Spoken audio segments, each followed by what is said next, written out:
Okay, gang, back at it with 8.4. This is the second part. So let's go ahead, you know the steps now. Let's go ahead and factor first.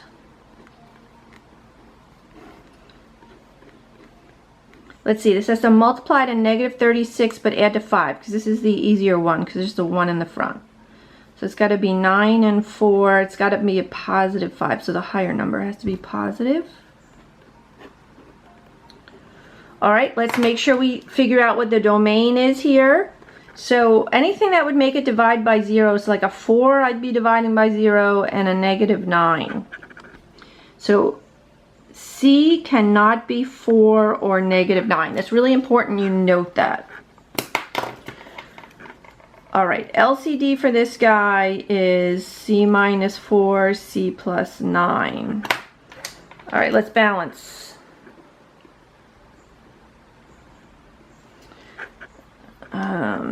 That has everything.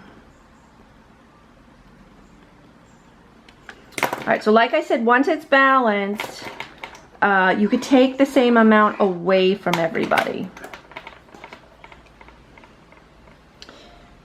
Let me see if I can just save a step here. So I'm going to distribute the C, so C squared plus 9C. Now you got to be careful here because this negative it's a negative the whole fraction. So you have to see it like this. You're negativing this whole fraction, which means you have to negative both of these.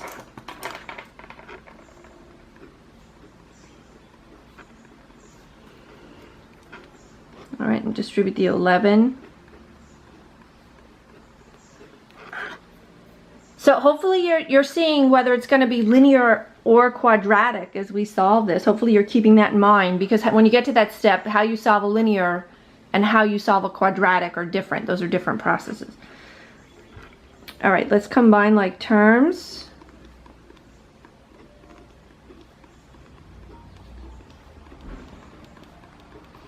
So since this is quadratic, that's where you set it equal to 0 and factor, which means I gotta set this equal to 0, so I gotta move these guys to the other side.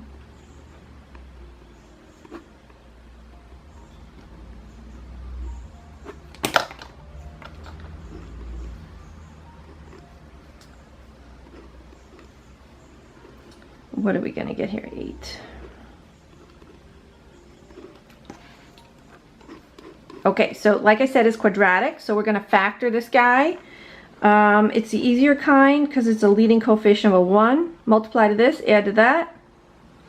Let's see, it's got to add to this. So, ooh. Did I lose the sign? I did. I was going to say that's not happening. Wow. Whew, thank goodness I caught that. You guys probably saw that. Okay, so plus 8, and now we're going to get C equals to negative 2 and negative 4. All right, now do you remember at this step what to do? You're going to look back. Okay, you can't have a 4 or a negative 9. I don't. So I'm good. Wow, I haven't picked any where we've lost something yet. Okay, that's that one. They both worked. All right. I know I said I was going to do one more, but let's do 2 more just in case, because I'm sort of picking the harder examples now, so you could, if you want to see how the more difficult ones are done. All right, ton of factoring here. Multiplies 15, adds to 8.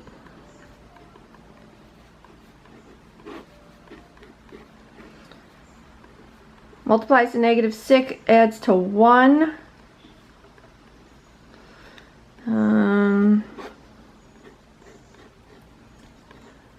Multiplies to negative 10, adds to 3. Alright, remember what to do here? We're going to go ahead and grab the domain. What can R not be? Can't be negative 3 or negative 5 or 2. Can't be negative 3, negative 5, or 2. Alright, LCD.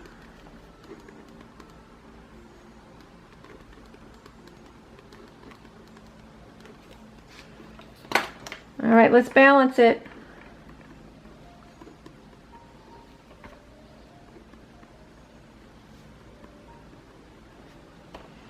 Who's this missing? R plus 3.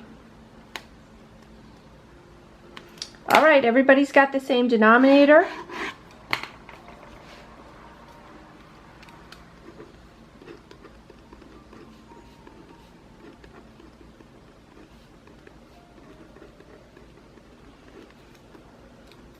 Okay, we're going to distribute an R.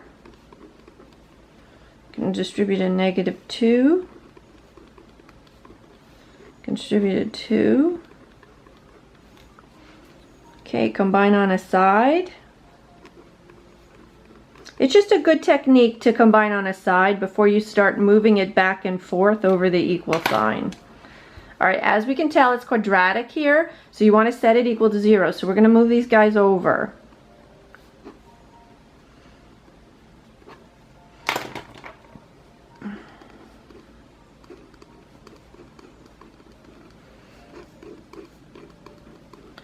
All right, let's see here. Got to multiply to -16, add to -6.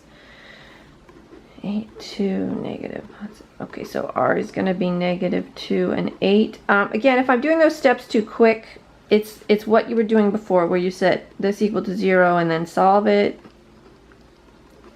And you set the other one equal to 0. And you solve it. It's that zero product rule.